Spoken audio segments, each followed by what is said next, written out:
Still, we have different methods to work on strings. Let us begin with the rfind method.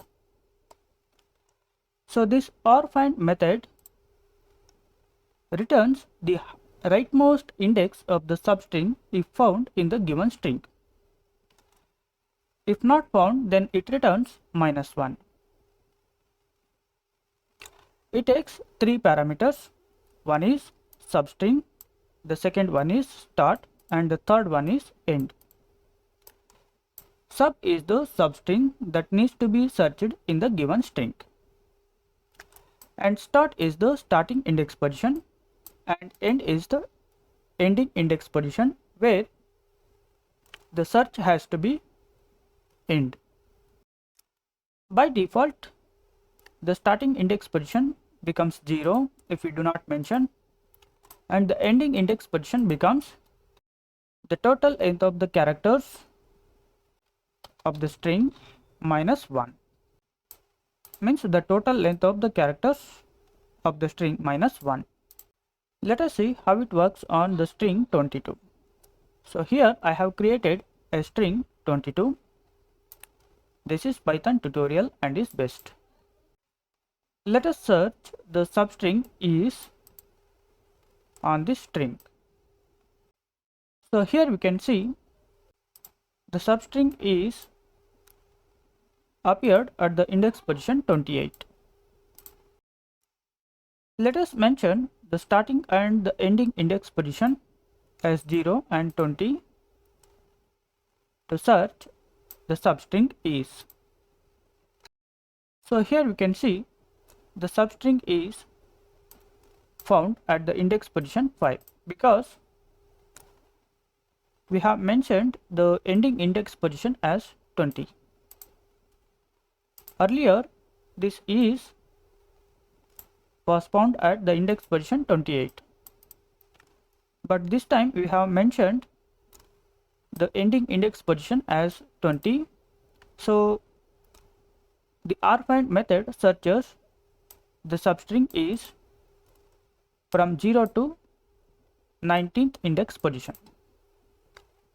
So the ending index position has been excluded. Hence is has been found at the index position 5. Let us see how it works on the substring t without the ending index position. We got the substring t, the rightmost index of the substring t at the index position 34. Let us mention the ending index position as 28 and see what happens. So here we can see the rightmost index position of t, which appears at the index position 17 between 0 to 28, means in the word tutorial. Suppose if we use the string which is not found in the original string, then the rfind method returns -1, means an error. Okay, so it returns error in the form of -1. This is how the rfind method works on string. Next we have the split method. This split method in Python split a string into a list of strings after breaking the given string by the specified separator. Here the separator is nothing but the delimiter. Either it can be a special character or it may be an substring. And max split is the second parameter which checks by the split. It is a number. Okay, max split indicates the number of times the substring has to be split based on the separator or delimiter.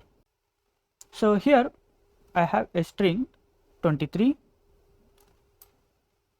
which consists of 3 commas after this, is, and Python, and colon after tutorial and is. Let us split this string based on the separator or delimiter comma without mentioning the max split number. So here we can see wherever the comma finds, those substrings will be split and placed as a list of substrings inside the list. And the word tutorial and is based, which is having the separator colon, has been placed as it is. Let us see what happens if we use the space which is originally not found in the string. So the original string has been placed as it is because there is no space in the original string. Next we have a separator colon. Let us see how it works with the separator or delimiter colon. So here we can see wherever the colon appears, it splits the strings into an substrings, and this time the string which consists of the comma as the delimiter has been placed as it is from this to tutorial. Let us see what happens if we use the max split number. So here I have mentioned split the original string as list of substrings based on the delimiter comma only 2 times, means number of times the comma appears. Here I have mentioned when the comma appears 2 times, split the original string into a list of substrings and keep the remaining string as the substring. So here we can see this and is, these two substrings have been split, and for the third comma the entire substring has been placed as it is from Python to best. This is because we have mentioned the number of times the original string has to be split based on the separator comma. So hence it has split the strings into a list of substrings 2 times wherever comma finds. As I said earlier, we can also use the string characters itself as the delimiter or separator. So here let us see with the character t, string character t. So here we can see wherever the small t appears, the string has been split into a list of substrings. So from this to pi, and then we have t. So here you can see the substring. After t we have on 2. So this is one substring, and then we have Oriel and is BES, and then we have t. So here you can see the substring. Finally after t we do not have any